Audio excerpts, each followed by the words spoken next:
Halo guys, kembali lagi dengan gue Kuro guys. Di sini mari kita bahas 10 karakter terkuat di anime Fire Force atau Ananasu Butai. Dari yang cuma manusia dengan kekuatan apinya sampai yang sudah menjadi dewa.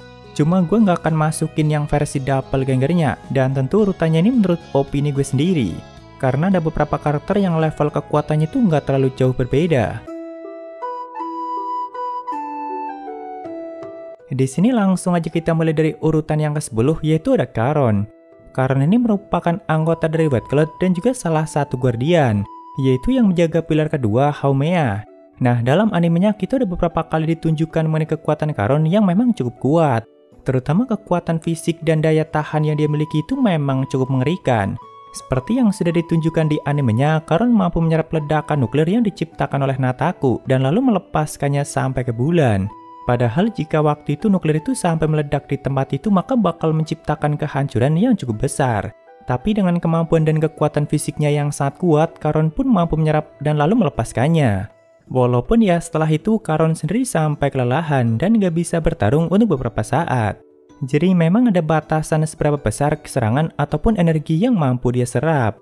Nah, dalam manga chapter 251-nya, saat itu Charon juga sempat menerima serangan ledakan besar yang bertubi-tubi dari Hinawa, yaitu saat dirinya berusaha menahan pasukan pemadam supaya nggak masuk ke Amaterasu. Nah, cuma di momen itu juga Charon pun akhirnya mencapai batasannya dan akhirnya mati. Karena sebelum menyerap banyak ledakan besar itu dia memang sudah terluka. Tapi tetap aja sebelum mati, Charon mampu melepaskan semua energi yang dia serap waktu itu. Dan semua energi yang dia lepaskan itu yang akhirnya mampu melemparkan dragon sampai ke luar angkasa. Jadi tentu ada batasan seberapa besar energi yang mampu dia serap. Charon sendiri merupakan pengguna api dari generasi kedua, yang mana dia itu punya kemampuan untuk menyerap energi kinetik ke dalam tubuhnya dari serangan apapun. Lalu melepaskannya dalam bentuk energi juga, yang dia ubah menjadi bermacam-macam serangan. Karena sebagai generasi kedua, kan dia nggak bisa untuk menghasilkan api sendiri. Jadi ya semakin besar dan semakin kuat serangan yang dia terima, maka serangan yang bisa dia hasilkan juga bakal semakin mengerikan. Asalkan masih dalam batasannya. Tapi kelemahan Charon itu nggak bisa menyerap dan melepaskan energi di saat yang bersamaan. Makanya dia cukup rentan terhadap serangan balik. Nah, sebenarnya sebagai penjaga Haumea, Charon itu benar-benar yang tulus banget menjaga dan membantu Haumea. Makanya sampai akhir hidupnya pun Charon gak pernah sedikit pun melemahkan tekadnya atau apa. Karena Charon memang yang paling paham tentang seberapa besar penderitaan yang Haumea rasakan selama ini.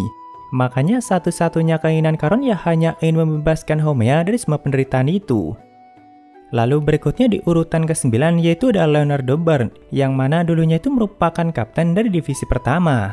Dalam animenya kita sudah sempat melihat kekuatan dan kemampuan api milik Bern itu seperti apa. Dan bahkan di season 2-nya saat ini kita bakal melihat pertarungan Bern melawan Shinra dan Joker. Sebagai mantan kapten tentu kekuatan Bern udah nggak perlu diragukan lagi, dan bahkan kemampuan apinya itu sampai dijuluki sebagai penjelmaan dari api.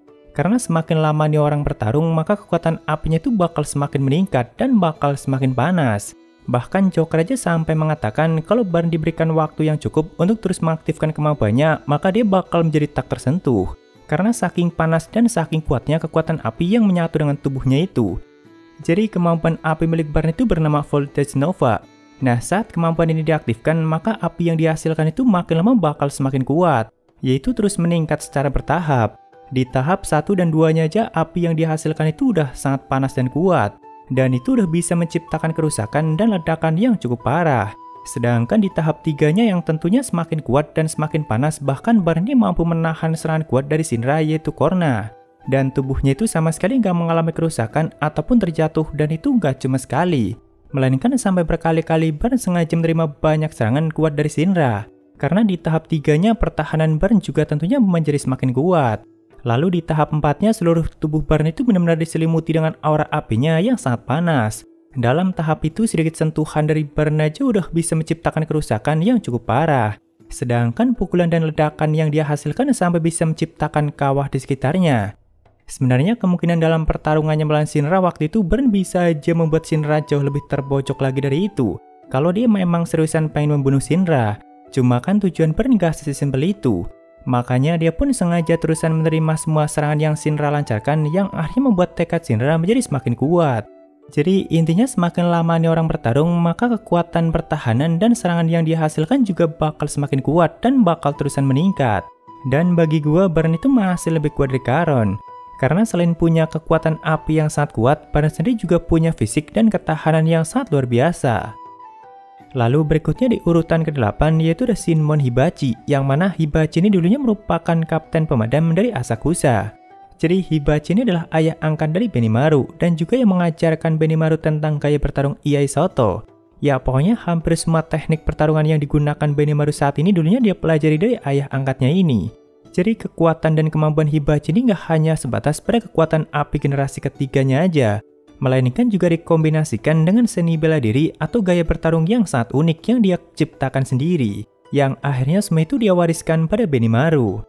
Sebenarnya di manganya nggak banyak ditunjukkan mengenai pertarungan Hibachi dalam mengalahkan musuh-musuhnya. Nah, tapi kita bisa melihat kekuatan dan kemampuan dia itu dari doppelgangernya yang saat itu sempat muncul dan sempat bertarung melawan Benny. Walaupun kalau kata Benny doppelganger gurunya itu lebih kuat dari yang aslinya. Tapi kan sepertinya hanya beda dikit aja. Karena waktu itu pada saat kemunculan doppelganger dari Hibachi, Benny aja sampai mengatakan kalau aku sendiri yang akan mengatasinya. Karena tak akan ada siapapun yang mampu melawannya. Padahal waktu itu Benny masih belum tahu kalau doppelganger gurunya itu lebih kuat dari yang aslinya. Nah, dalam pertarungan itu Hibachi sempat menggunakan banyak teknik-teknik Iai Soto-nya. Dari mulai bentuk pertama yaitu Firemon, lalu bentuk kedua yaitu Moonlight, dan bahkan sampai bentuk ketujuhnya yang bisa dikatakan sebagai teknik terkuatnya yaitu Nichirin. Pada saat itu para kapten dan wakil kapten yang melihat pertarungan mereka aja nggak ada henti-hentinya untuk dibuat terkejut. Karena kan baru kali itu akhirnya mereka bisa melihat langsung kekuatan Benny dan gurunya dalam pertarungan. Dan bahkan lautan di dekat wilayah Asakusa saja sampai ikutan berguncang. Walaupun ya di saat Benny akhirnya mengeluarkan teknik Nichiren miliknya, Hibachi pun akhirnya langsung lenyap terkena serangan itu. Tapi kan itu ya juga karena Benimaru yang memang terlalu kuat. Kalau Hibachi harus bertarung melawan Karon ataupun Baron, gue yakin Hibachi masih mampu mengalahkan mereka. Makanya gue taruh Shinmon Hibachi di urutan ke-8. Lalu berikutnya di urutan ke-7 yaitu ada So Kusakabe, yang mana So ini merupakan adik kandung dari Shinra dan juga merupakan salah satu pilar yaitu sang pilar ketiga. Nah, cuma pada saat masih bayi So ini diculik oleh White Cloud dan akhirnya dibesarkan di sana sebagai anggota setia mereka. Jadi awalnya So itu nggak pernah tahu apapun tentang siapa keluarga aslinya. Walaupun ya seiring berjalannya waktu So bakal semakin sadar dan bakal berusaha lepas dari kendali White Cloud.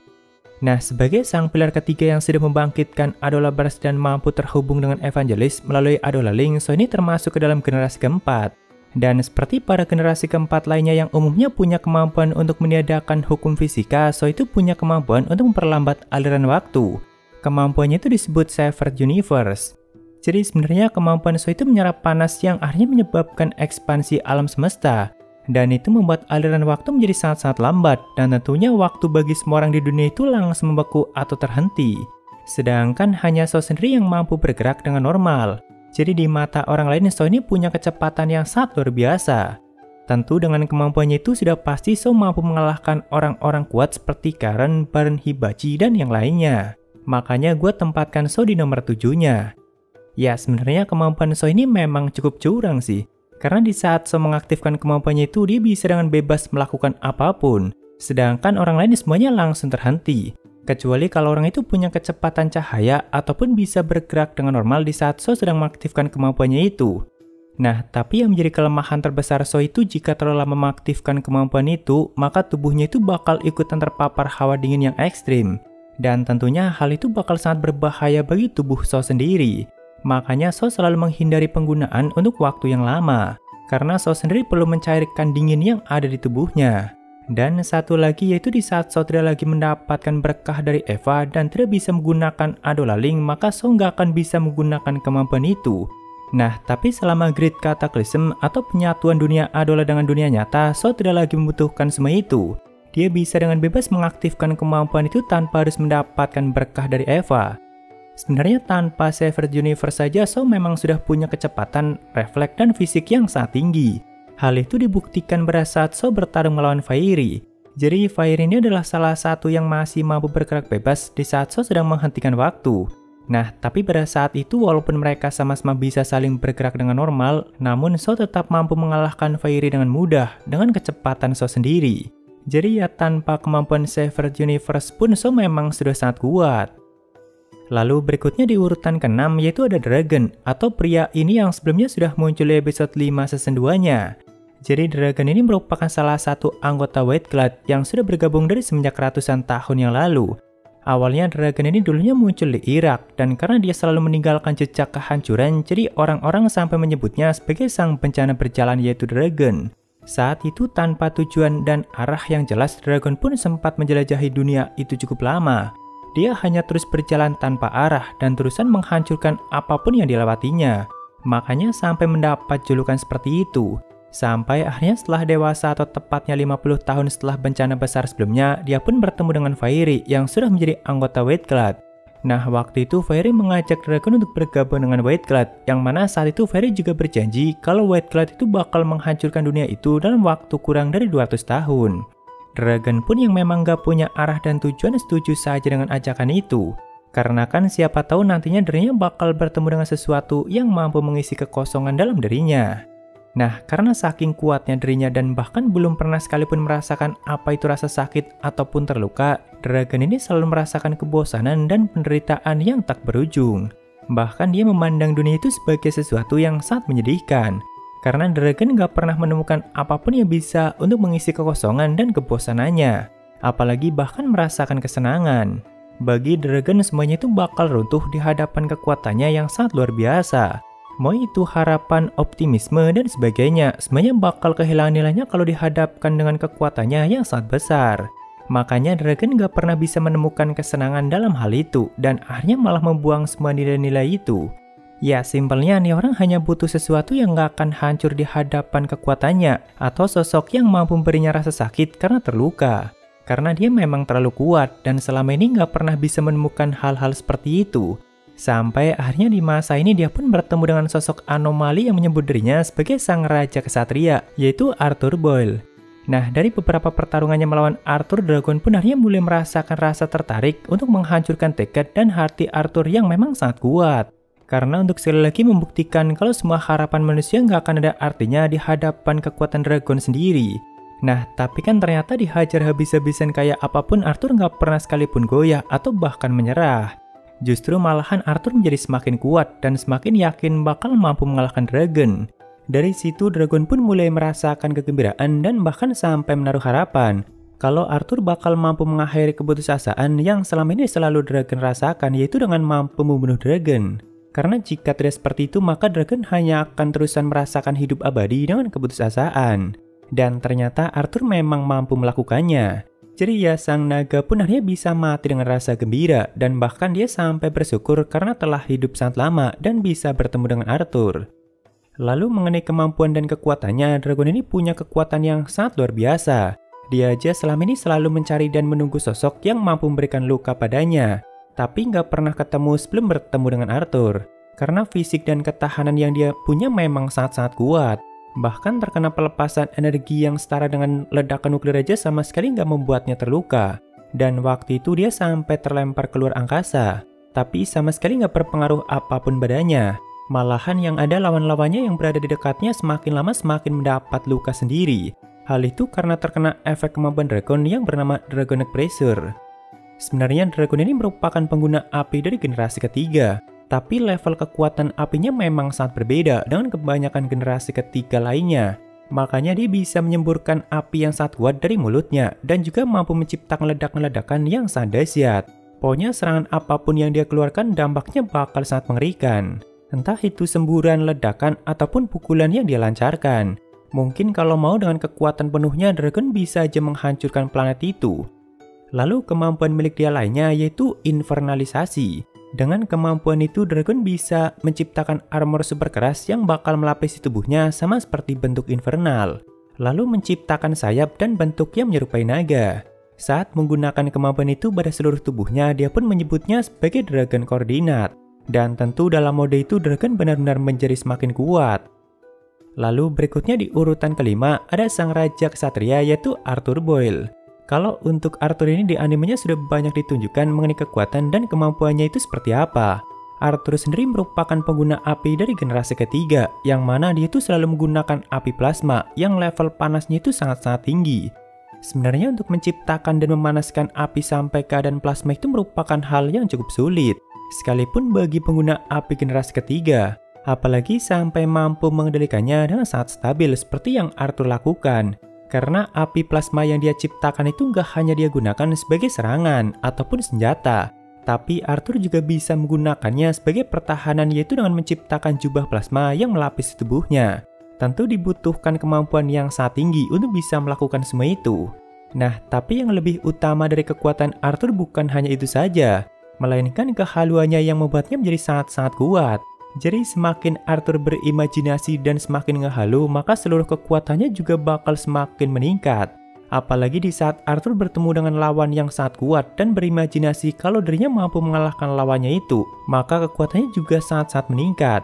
Sampai akhirnya Arthur beneran mampu mengalahkan lawannya itu. Contohnya pada saat bertarung melawan Dragon, dan akhirnya Arthur mampu melampaui kekuatan Dragon yang sangat besar. Sebenarnya kan Arthur sudah sempat kalah beberapa kali, dan awalnya dari situ udah kelihatan kalau Dragon memang terlalu kuat. Cuma kan karena Arthur nggak pernah menyerah dan tetap yakin kalau sebagai sang raja kesatria, dirinya memang ditakdirkan untuk membunuh sang naga atau Dragon. Jadi ya semua kemampuan dan kekuatannya juga terusan meningkat, dan akhirnya dia pun mampu melakukannya. Tapi itu bukan karena Arthur sempat melakukan latihan super keras untuk kembali melawan Dragon, melainkan dia malah sempat bermain video game, dan itu benar-benar ngebuff kehaluannya. Ya walaupun pelatihan yang dia dapat dari Benimaru juga cukup meningkatkan kekuatan Arthur sih. Karena dalam video game yang dia mainkan itu pun sang raja kesatria akhirnya mampu menyelesaikan tugasnya. Ya pokoknya kunci kekuatan Arthur itu sangat bergantung pada kehaluan dan imajinasi yang dia ciptakan. Mau itu stamina, kecepatan, ketahanan, dan serangan yang dia punya semuanya bakal sangat-sangat meningkat drastis di saat Arthur sedang ngehalu tingkat maksimal.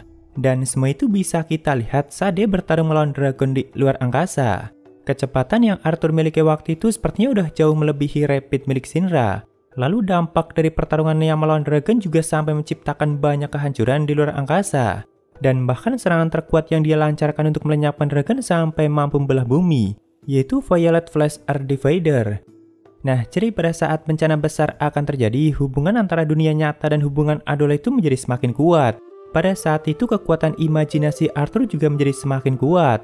Lalu diperkuat lagi dengan cincin yang dibuatkan Vulcan untuk Arthur, yaitu Star Ring, yang mana cincin itu membuat Arthur mampu menggunakan Adola Link, lalu memungkinkan sang pengguna untuk membentuk dan mengubah realitas dengan cara tertentu. Jadi dengan cincin itu imajinasi Arthur menjadi semakin kuat dan bahkan sampai mampu membentuk realitasnya sendiri. Contohnya dalam pertarungan itu Arthur sampai mampu menciptakan teks seperti ini di luar angkasa, lalu menciptakan batu-batuan berbentuk bintang yang dia gunakan sebagai pijakan dan banyak lagi yang lainnya. Dan yang lebih gilanya lagi, setelah Arthur berhasil mengalahkan Dragon kan tubuh Arthur hanya tinggal setengah badan, sedangkan yang bagian bawahnya itu sudah lenyap terkena serangan terakhir dari Dragon. Nah, tapi karena harapan orang-orang di bumi Arthur bakal selamat, hal itu akhirnya diwujudkan lewat kekuatan dari cincin itu. Jadi tubuh Arthur pun kembali utuh dan gak jadi mati. Nah, tapi perlu kita ketahui kalau yang membuat cincin itu menjadi punya kemampuan so OP itu ya juga karena kekuatan dari imajinasi Arthur sendiri. Lalu berikutnya di urutan keempat yaitu ada Shinmon Benimaru, sang kapten dari divisi ke-7 dan juga sekaligus pemimpin Asakusa saat ini. Kalau untuk karakter yang satu ini dari animenya aja udah selalu disebut-sebut sebagai sang prajurit api terkuat. Jadi dulunya Beni itu merupakan seorang anak yatim piatu yang akhirnya diadopsi oleh sang pemimpin Asakusa yaitu Shinmon Hibachi untuk nantinya dijadikan sebagai penerusnya. Karena dari pertama kali melihat Beni, Hibachi itu udah langsung melihat kalau nih anak punya potensi yang sangat besar. Dan bahkan jika dibiarkan yang ada Beni malah hanya akan menjadi sosok yang sangat liar dan sangat menakutkan. Mungkin jika Beni nggak dipungut oleh Hibachi, dia hanya akan menjadi sosok seperti Dragon yang dianggap sebagai bencana berjalan. Karena bahkan kekuatan Beni itu lebih mengerikan dari Dragon. Semenjak saat itu Beni pun terus menerima banyak pelatihan dan banyak pelajaran dari Hibachi, terutama tentang seni bela diri yang saat ini Beni gunakan dan juga hal-hal yang sangat membantu Beni dalam menjadi pemimpin yang hebat. Karena memimpin Asakusa itu merupakan tanggung jawab yang sangat berat dan setelah Hibachi hanya Beni yang diharapkan mampu melakukannya. Makanya cara Beni melatih Shinra dan Arthur itu sangat keras. Karena dari dulu Beni memang selalu mendapatkan pelatihan yang bahkan jauh lebih keras dari itu. Jadi Beni ini merupakan sang pengguna api hybrid, yaitu campuran dari generasi kedua dan ketiga. Jadi dia mampu menghasilkan api sendiri dan juga bisa mengendalikan semua api dari sumber yang lain dengan sesuka hati. Dengan kemampuan bawaannya itu, Benny udah seperti counter bagi para pengguna api lainnya. Karena serangan api mereka hampir nggak akan ada artinya. Soalnya Benny mampu mengendalikan semua kekuatan api dalam radius 13 kaki 2 inci atau 3 meter lebih. Termasuk senjata yang digunakan musuhnya yang diciptakan dengan api juga mampu Benny hancurkan dengan mudah. Tentu hal itu membuatnya hampir nggak mungkin untuk melukai Benny dengan kekuatan api. Tapi itu baru kemampuan bawaannya aja. Belum lagi banyak serangan ataupun pertahanan lainnya yang dia kombinasikan dengan teknik Iai Sotonya.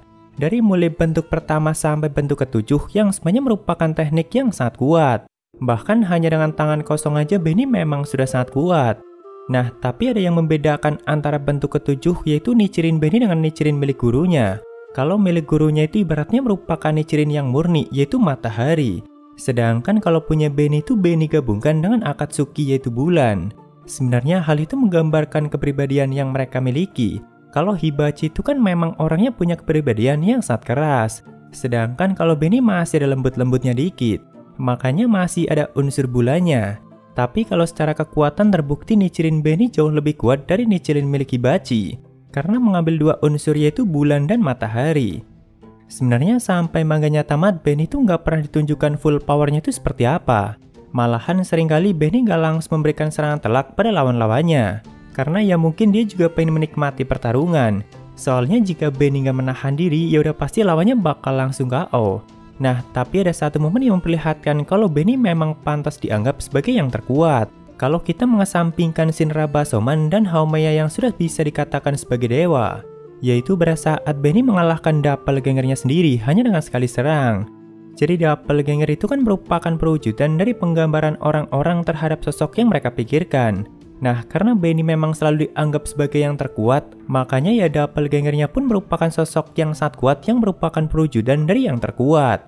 Pada saat itu warga Saku saja sempat khawatir apakah Tuan Muda bakal kesulitan mengalahkan doppelgangernya sendiri. Karena memang beneran sangat kuat dan bahkan Nichirin yang saat itu dia ciptakan aja sampai melingkari planet itu. Dan bisa aja membakar habis seluruh planet itu. Nah sebenarnya kalau Benny gak menahan kekuatannya maka api Nichirin yang dia ciptakan bakal segila itu. Dan bahkan bisa lebih mengerikan lagi. Karena bahkan doppelgangernya yang sekuat itu aja bisa Benny kalahkan dengan sangat mudah. Yaitu hanya dengan sekali serang doang. Yang berarti kan Benny yang asli jauh lebih kuat dari itu. Doppelgangernya sendiri aja sampai mengatakan, aku ini yang terkuat yang dibayangkan orang-orang loh. Ternyata yang asli masih lebih kuat lagi ya. Nah, dari semua itu kita bisa menyimpulkan kalau Benimaru itu lebih kuat dari Dragon ataupun Arthur. Karena doppelgangernya yang bisa Benny kalahkan dengan semudah itu aja hampir membakar habis seluruh planet itu jika tidak segera dihentikan. Lalu berikutnya di urutan ketiga yaitu ada Haomeya yang sudah sepenuhnya menyatu dengan Evangelis. Di sini gue sengaja nggak memisahkan Eva dengan Haomeya.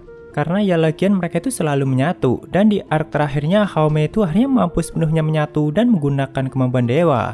Tapi biar nggak terlalu panjang, simpelnya Evangelis itu merupakan sosok yang selama ini dianggap sebagai dewa dunia itu. Dan juga sosok yang sudah memberikan banyak pengetahuan dan rencana tentang bencana besar yang bakal mengakhiri dunia itu. Tapi Eva ini sebenarnya terlahir dari alam bawah sadar manusia tanpa manusia sadari. Mereka sendiri yang sebenarnya menciptakan sosok Evangelis dan menginginkan kematian atau akhir dari dunia itu. Nah, sedangkan Haomeya itu ibaratnya adalah orang yang ditakdirkan untuk mengemban misi itu dan juga yang paling terhubung dengan Evangelis.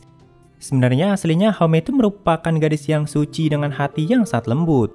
Cuma kesadaran kolektif manusia dan pikiran-pikiran jahat semua manusia sendiri yang mengubah Haomeya menjadi seperti saat ini. Jadi pikiran-pikiran jahat semua manusia sendiri yang selalu merasuki pikiran Haomeya, dan tentu hal itu benar-benar membuatnya sangat menderita. Nah, sebagai pilar kedua yang punya hubungan kuat dengan Adola, Haomeya itu bisa dikatakan sebagai pengguna api generasi keempat. Walaupun basicnya dia berasal dari generasi ketiga, yang mana kemampuannya itu sengatan listrik. Jadi dengan listriknya itu Haomeya bisa melakukan banyak hal yang sangat menguntungkan baginya. Seperti membaca dan memanipulasi pikiran dan saraf orang lain, lalu mengirim dan menerima sinyal komunikasi dan banyak lagi yang lainnya. Dan saat Haomeya terhubung dengan Adola Link dan menggunakan berkah dari Eva, tentu seluruh kemampuannya itu menjadi semakin meningkat. Dia itu jadi mampu mengendalikan Demon Infernal dan mampu melakukan pemanggilan doppelganger dan sebagainya. Walaupun dalam tingkat tertentu dia itu harus menerima rasa sakit yang sangat luar biasa saat menggunakan kemampuan-kemampuan itu. Karena pikiran-pikiran jahat semua manusia yang dia terima bakal semakin kuat. Nah, pada saat akhir dunia itu semakin dekat dan para pilar sudah dikorbankan, Haume itu mampu menggunakan kemampuan dari semua pilar, kecuali kemampuan Shinra dan So, karena hanya mereka berdua yang saat itu masih bertahan. Jadi Haume itu bisa menggunakan kemampuan Inka, Sumire, Amaterasu, Nataku, dan juga Iris. Lalu ditambah lagi dengan penyatuannya dengan Evangelis yang akhirnya membuat Haume punya kekuatan yang selevel dengan dewa. Karena sebenarnya kemampuan para pilar kalau dimaksimalkan itu memang sangat mengerikan. Seperti kemampuan Inka yang dapat digunakan untuk melihat masa depan. Lalu kekuatan pilar ke-8 Iris yang bisa memberinya perlindungan ilahi yang sangat-sangat kuat yang hampir nggak mungkin untuk ditembus. Dan juga kekuatan Amaterasu yang bisa menembakkan cahaya kegilaan yang sangat mengerikan. Dalam tahap itu Haume benar-benar sangat kuat dan hampir tak tersentuh. Semua serangan yang dia miliki juga hampir mustahil untuk dihentikan. Kecuali dengan kekuatan yang selevel dengan dewa juga. Ya pokoknya tingkatannya itu udah sangat-sangat berbeda. Dan Haume itu seperti mampu melakukan apapun layaknya dewa dalam batas tertentu. Makanya yang bisa mengalahkannya ya cuma Shinra Basoman. Lalu berikutnya di urutan ketiganya yaitu ada God. Yang mana God ini merupakan dewa yang diciptakan Shinra setelah merombak dan menciptakan ulang dunia itu. Jadi setelah pertempuran berakhir dan Haume sekaligus Eva berhasil dikalahkan, saat itu Shinra kan akhirnya menciptakan ulang dunia itu dengan tatanan yang baru. Nah, untuk mengurus dunia itu nantinya Shinra sengaja menciptakan God. Dia inilah yang bakal menjadi Tuhan bagi dunia itu, dan bahkan Shinra menciptakannya itu sebagai penguasa mutlak. Ya sebenarnya kemunculannya di Fire Force ini cuma bentar doang. Saat itu dia nongol untuk melucuti kemampuan milik orang-orang yang terlalu kuat. Seperti kekuatan So, Inka, Nataku, Iris, Haumea, Benimaru, dan bahkan kekuatan dewa milik Shinra. Karena kan dengan kekuatan itu mereka terlalu berbahaya untuk era baru yang bakal berjalan itu. Lalu memberitahu para manusia cara untuk menghubunginya, dan setelah itu dia kembali pergi dan menciptakan tempat baru untuk dia tinggal dan mengawasi dunia itu, yaitu di alam dewa yang dia ciptakan sendiri. Ya pokoknya God ini langsung menjalankan tugasnya sebagai dewa demi keseimbangan dunia itu. Nah dari situ aja kita udah bisa menyimpulkan kalau God ini punya kekuatan yang sangat luar biasa. Soalnya Shinra sendiri yang memberinya kekuasaan mutlak seperti itu. Tapi buat kalian yang sudah nonton Soul Eater tentu udah nggak asing dengan makhluk yang satu ini. Karena dunia Soul Eater itu merupakan dunia baru yang Shinra ciptakan. Lalu berikutnya di urutan ke-1 atau yang terkuat, tentu siapa lagi kalau bukan Shinra Basoman. Ya sebenarnya nggak banyak yang perlu dijelaskan mengenai kekuatan dan kemampuan Shinra. Jadi intinya pada pertarungan akhir melawan Haume dan Eva yang sudah menyatu, saat itu Shinra meresonasikan jiwanya sendiri dengan jiwa So dan ibu mereka. Dan dari situlah akhirnya Shinra mendapatkan kekuatan yang tak terbayangkan. Karena sebenarnya ibu mereka yaitu Mary Kusakabe itu merupakan doppelganger dari Evangelis. Ibaratnya kalau Eva itu berwujudan dari semua keputusasaan, sedangkan kalau Mary itu berwujudan dari harapan semua orang. Nah dari situ Shinra pun akhirnya mendapatkan kekuatan yang sangat-sangat luar biasa. Pokoknya udah jadi puncaknya Fire Force dan bisa melakukan apapun yang dia inginkan. Seperti mengalahkan Eva di mode terkuatnya, lalu memanipulasi waktu, jiwa, kehidupan, dan juga realitas. Lalu menciptakan apapun sesuai keinginannya, yaitu dengan kemampuan All of Creation-nya, dan juga menciptakan ulang dunia itu. Dan masih banyak lagi yang lainnya. Semua orang yang tadinya mati juga akhirnya Shinra hidupkan kembali. Ya pokoknya udah jadi puncak penguasa mutlak dunia itu. Ya itulah 10 karakter terkuat di Fire Force versi gue sendiri. Jadi kalau ada yang nggak setuju dan punya pendapat lain silahkan tulis aja di kolom komentar. Mungkin segitu aja untuk pembahasan kali ini. Dan jika ada kesalahan gue minta maaf atau kalian bisa koreksi aja di bawah. Thank you, nah hampir sampai ketemu di video lainnya. Salam kudu guys.